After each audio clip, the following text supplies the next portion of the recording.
Hello friends, welcome to our channel. இன்னைக்கு video பதிவில் தூத்துக்குடிக்கு அருகாமையில் இருக்கக்கூடிய ஒரு நபர் குட்டிச்சாத்தானை வழிபட்டதுனால நடந்த துர்மரணங்களை பற்றியும், அதன் பிறகு சுடலைமாடன் சுவாமி பூசாரிக்கே கட்டுப்படாத அமானுஷ்ய உண்மை சம்பவத்தை தாங்க கொஞ்சம் கூட த்ரில்லிங் குறையாமல் பார்க்க போகிறோம். நம்மளுடைய சேனலுக்கு நீங்கள் இப்போ தான் புதுசாக வந்திருக்கீங்க அப்படின்னா நம்ம சேனலை சப்ஸ்கிரைப் பண்ணிக்கோங்க. கூடவே வரக்கூடிய பெல் ஐக்கானில் ஆல் அப்படின்னு கொடுத்துருங்க. அப்படின்னா தான் நான் போடக்கூடிய வீடியோக்கள் அனைத்துமே உங்களுக்கு நோட்டிஃபிகேஷனாக வரும். இதுபோல் உங்களுடைய வாழ்க்கையிலும் ஏதாவது அமானுஷ்ய சம்பவம் நடந்திருக்குது அப்படின்னா டிஸ்பிளேல மேலே தெரியக்கூடிய என்னுடைய நம்பருக்கு அதை ஒரு வாய்ஸ் மெசேஜாக சென்ட் பண்ணுங்கள். வாங்க இப்போ வீடியோக்குள்ளே போகலாம். நான் ஏற்கனவே சொன்னது மாதிரி 2003 காலகட்டத்தில் தூத்துக்குடிக்கு அருகாமையில் இருக்கக்கூடிய ஒரு அழகான கிராமத்தில் தாங்க இந்த சம்பவமானது நடந்திருக்கு. இந்த சம்பவத்தை நமக்கு ஷேர் பண்ணது இந்த சம்பவத்தால் பாதிக்கப்பட்ட நபருடைய மகன் ரமேஷ். அதுவும் இல்லாமல் நம்ம சேனலுடைய சப்ஸ்கிரைபரும் கூட. ரமேஷோடைய அப்பாவின் பெயர் முனியாண்டிங்க. இந்த முனியாண்டிக்கு சின்ன வயசுலேயே மாந்திரிகத்தின் மேலே ஒரு ஆசை வந்திருக்குது. அதனால் கேரளா அது போல் நிறைய இடங்களுக்கு போயிட்டு மாந்திரிக விஷயங்களையும் கற்றுட்டு வந்திருக்காரு. அப்படி கடைசியாக கேரளா பாலக்காடுக்கு பக்கத்தில் இருக்கக்கூடிய கல்லடிக்கோடு மலைக்கு அருகாமையில் இருக்கக்கூடிய ஒரு மாந்திரிகர்கிட்ட போயிட்டு இந்த முனியாண்டி எல்லா விதமான விஷயங்களையுமே கற்றுக்க ஆரம்பிக்கிறாருங்க. கற்றுக்க முடித்த உடனே அவர் ஒரு குட்டிச்சாத்தானையும் தீட்சையாக முனியாண்டிக்கு கொடுக்குறாரு. இந்த குட்டிச்சாத்தானை வச்சு நீ நினைக்கக்கூடிய எல்லா விதமான விஷயங்களுமே நீ செஞ்சுக்கலாம். ஆனால் இதில் என்ன ஒரு பிரச்சனை அப்படின்னா, கண்டிப்பாக இதை உன்னுடைய தலைமுறையோட நீ நிறுத்திடக்கூடாது. அதன் பிறகு உன்னுடைய மகன்கள் மகன் அப்படின்னு சொல்லிட்டு எல்லோருமே இந்த குட்டிச்சாத்தானை வணங்கணும். இல்லை அப்படின்னா இது அசம்பாவிதங்களை ஏற்படுத்தும். உன்னால் அப்படியும் வணங்க முடியலை அப்படின்னா இந்த குட்டிச்சாத்தானை வேறொரு நபர்கிட்ட தாரவாத்து கொடுக்கறது மாதிரி கொடுத்துரு. கண்டிப்பாக இதை வணங்கிக்கிட்டே இருக்கணும். இல்லை அப்படின்னா பிரச்சனை ஆகிடும் அப்படின்னு சொல்லி தாங்க கொடுத்துருக்காரு. முனியாண்டியும் அந்த சாத்தனை வாங்கிட்டு வச்சு வழிபாடு பண்ண ஆரம்பிக்கிறாரு. கொஞ்ச நாட்களிலேயே நிறைய நபர்கள் இவர் தேடி மாந்திரிகம் செய்வதற்காக வந்துட்டு போகிறாங்க. அப்படி எல்லாருக்குமே செஞ்சு மேக்சிமம் எல்லாருக்குமே இவர் சக்ஸஸ்ஃபுல்லாக தாங்க செஞ்சு கொடுத்துருக்காரு. அதனால் திரும்ப ஆட்கள் இவர்கிட்ட வந்துக்கிட்டே இருந்திருக்காங்க. அந்த காலகட்டத்தில் முனியாண்டி கொஞ்சம் வசதியாகவே இருந்திருக்காரு. முனியாண்டி இப்படி மாந்திரிகம் செய்வதில் அவங்களுடைய மனைவிக்கு பெரிய அளவில் விருப்பம் இல்லைங்க. இந்த தொழிலை விட்டுட்டு வேறு ஏதாவது தொழிலை கற்றுக்கிட்டு அதை பாருங்கள், இல்லை அப்படின்னா நம்ம விவசாயம் செஞ்சு கூட பொழைச்சிக்கலாம்னு சொல்லியிருக்காங்க. ஊரில் இருக்கக்கூடிய எல்லாருமே நம்மக்கிட்ட சகஜமாக பேசி பழகிறதுக்கு பயப்படுறாங்க. அதுவும் இல்லாமல் யாரும் நம்ம வீட்டுக்கு வரமாட்றாங்க. நம்மளும் யார் வீட்டுக்கு போனாலும் ஒழுங்காக பேச மாட்றாங்க. அதனால் இந்த மாந்திரிக தொழிலெல்லாம் விட்டுருங்கன்னு சொல்லிட்டு எவ்வளவோ சொல்லியிருக்காங்க முனியாண்டியோடைய மனைவி. ஆனால் முனியாண்டி இந்த மாந்திரிக தொழிலை கைவிடாமல் ரொம்ப நாட்களாக அந்த தொழிலே செஞ்சிட்ருக்காரு. கொஞ்ச நாட்கள் ஆனதுக்கு பிறகு முனியாண்டியினுடைய உடல்நிலை சரியில்லாமல் போகுதுங்க. படுத்த படுக்கையாகவே இருக்கிறாரு. கொஞ்ச நாட்கள் அப்படியே போய் அவருடைய உடல்நிலை ரொம்ப மோசமாகி ஒரு கட்டத்துக்கு மேலே இறந்து போயிடுறாரு. அந்த குட்டிச்சாத்தானை எப்படி பூஜை பண்ணணும், என்ன மாதிரியான விஷயங்கள்லாம் செய்யணும்னு சொல்லிட்டு யாருக்குமே சொல்லி கொடுக்காம இறந்து போயிடுறாரு. இல்லை அப்படின்னா அந்த குட்டிச்சாத்தானை யாருக்காவது ஒரு நபருக்கு தாரவாத்து கொடுத்துடணும் அப்படின்னு சொல்லிட்டு அவங்களுடைய குருநாதர் சொல்லியிருக்காரு. இந்த எந்த ஒரு விஷயமுமே செய்யாமல் அந்த முனியாண்டி உடல்நிலை சரியில்லாமல் இருந்தவர் கொஞ்ச நாட்களில் இறந்து போயிருக்காரு.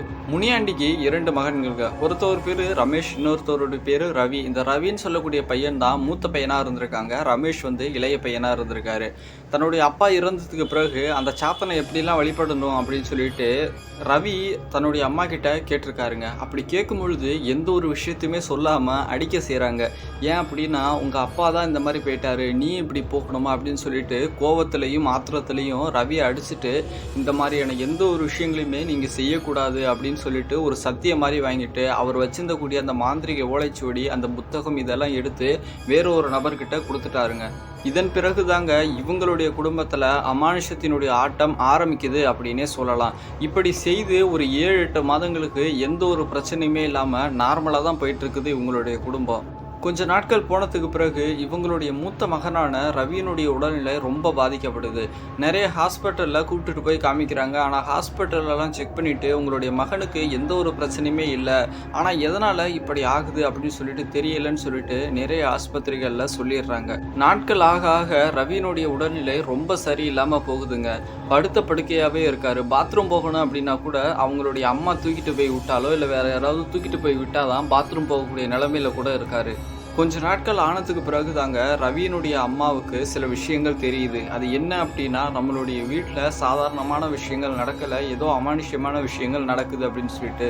ஒரு நாள் இரவில் எழுந்து தண்ணி குடிக்கலாம்னு போன அவங்களுக்கு ஒரு அமானுஷ்ய உருவத்தை பார்த்துருக்காங்க. ஒரு சின்ன போது உருவங்க அந்த வீட்டுக்குள்ளே உலாத்திக்கிட்டு இருக்கக்கூடியதை தத்ரூபமாக பார்த்துருக்காங்க. இதை பார்த்த உடனே அப்படியே பயத்தில் தண்ணி கூட குடிக்காமல் போயிட்டு ரூமில் படுத்திருக்காங்க. அடுத்த நாளே ஒரு விஷயத்த முடிவு பண்ணுறாங்க. அது என்ன அப்படின்னா, இவங்க இருக்கக்கூடிய இடத்துல இருந்து ஒரு 20-30 கிலோமீட்டர் தூரத்தில் இவங்களுடைய நண்பர் ஒருத்தவங்க சுடலைமாட சுவாமியை வச்சு மாந்திரிகம் செஞ்சுட்டு இருந்திருக்காங்க. அந்த நபர்கிட்ட பேசினா என்ன பிரச்சனைன்னு சொல்லி தெரிஞ்சுக்கலாம் முடிவு பண்ணிவிட்டு அடுத்த நாள் நம்ம ஃபோன் பண்ணி பேசிக்கலாம்னு சொல்லிட்டு தூங்கவும் ஆரம்பிக்கிறாங்க. 2003ஆம் காலகட்டத்தில் பெரும்பாலும் எல்லார்கிட்டையும் இந்த பட்டன் ஃபோன்கள் இருந்திருக்குங்க. இவர் ஏற்கனவே மாந்திரிகம் செய்யும் பொழுதே இவங்களுடைய கணவர் மொபைல்லாம் வாங்கி வச்சுருக்காங்க. ஏன் அப்படின்னா எல்லோருமே ஃபோன் போட்டு பேசணும் அப்படின்றதுக்காண்டி. அடுத்த நாள் காலையில் முனியாண்டியினுடைய மனைவி அந்த இன்னொரு மாந்திரிகருக்கு ஃபோன் அடித்து பேசுகிறாங்க. நடந்த எல்லா விஷயங்களையுமே சொன்ன உடனே, நீங்கள் ஒரு நாள் தேர்ந்தெடுத்து அன்னைக்கு நேரில் வாங்கம்மா, நான் சாமிகிட்ட கேட்டு என்ன மாதிரியான விஷயம் நடந்திருக்குன்னு சொல்லலாம் அப்படின்னு சொல்லிடுறாருங்க. அதே போல் ஒரு அமாவாசை தினமும் வருது. அன்னைக்கு முனியாண்டியினுடைய மனைவி அந்த இன்னொரு மாந்திரிகர்கிட்ட போகிறாங்க. அந்த சுடலைமாட சுவாமியை வச்சு மாந்திரிகம் செய்யக்கூடிய மாந்திரிகர் அந்த சுடலைமாடனை அவருடைய உடலில் இறக்குறாருங்க. இறக்கினதுக்கு பிறகு சுடலைமாடன் ஆடி எல்லா விஷயத்தையுமே சொல்ல ஆரம்பிக்கிறாரு. உன்னுடைய கணவன் வச்சு பூஜை பண்ண அந்த குட்டிச்சாத்தானை வேற யாரும் வணங்காததுனால தான் இவ்வளவு பிரச்சனைகளும் நடந்திருக்குது. அந்த குட்டிச்சாத்தானை நம்ம இப்படியே விட்டுட்டோம் அப்படின்னா இன்னும் துர்மரணங்கள்லாம் நிகழும் அப்படின்னு சொல்லிட்டு இந்த வார்த்தைகளை மட்டும் சொல்லிட்டு சுடலைமாட சுவாமி அந்த பூசாரியினுடைய உடல்ல இருந்து விடுபட்டு போயிடுறாரு.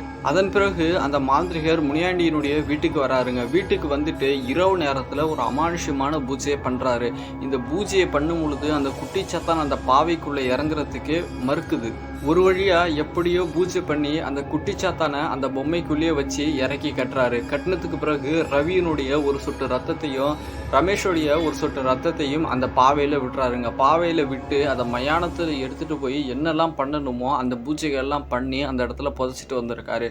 அதன் பிறகு ரவியினுடைய உடல்நிலை கொஞ்சம் கொஞ்சமாக சரியாகவும் ஆரம்பிச்சிருக்குதுங்க. இது ஒரு சின்ன விஷயமா இருந்தாலும் என்னுடைய வாழ்க்கையில் நடந்த ஒரு மிகப்பெரிய ஒரு சம்பவம் அப்படின்னு சொல்லி இந்த சம்பவத்தை நமக்கு ஷேர் பண்ணியிருக்காருங்க. இந்த வீடியோவை பற்றின உங்களுடைய கருத்தை கீழே இருக்கக்கூடிய கமெண்ட் பாக்ஸில் மறக்காமல் கமெண்ட் பண்ணிட்டு போயிடுங்க. நம்மளுடைய சேனலை சப்ஸ்கிரைப் பண்ணி சப்போர்ட் பண்ணுங்கள். எல்லாருமே என்னடா 7 நிமிஷம் தான் வீடியோ போட்டிருக்கேன்னு சொல்லி கேட்காதீங்க. ரமேஷ் நம்மளுக்கு சொன்னதே இவ்வளோதாங்க. அந்த ஸ்டோரியை நான் அப்படியே உங்ககிட்ட சொல்லிட்டேன். அதுவும் இல்லாமல் நம்மளுடைய சேனலுக்காக சில பொருட்கள்லாம் வாங்கலான்னு சொல்லி முடிவு பண்ணியிருக்கேன். இதுக்கப்புறம் ஏதோ நம்மளோட முடிஞ்ச ஓரளவு ஃபேஸ் கேம் வச்சு வீடியோ போடலாம் அப்படின்னு சொல்லிட்டு ஒரு 15,000-16,000 ஒரு ஃபோனும் சின்னதாக ஒரு மைக்கும் வாங்கலாம் அப்படின்னு சொல்லிட்டு இருக்கேன். கண்டிப்பாக நீங்கள் தான் சப்போர்ட் பண்ணணும். நம்மளோட சேனலும் வளர்கிறதுக்கு நீங்கள் உதவி பண்ணணும். இதை பற்றின கமெண்ட்டையும் கமெண்ட் பாக்ஸில் சொல்லிட்டு போங்க.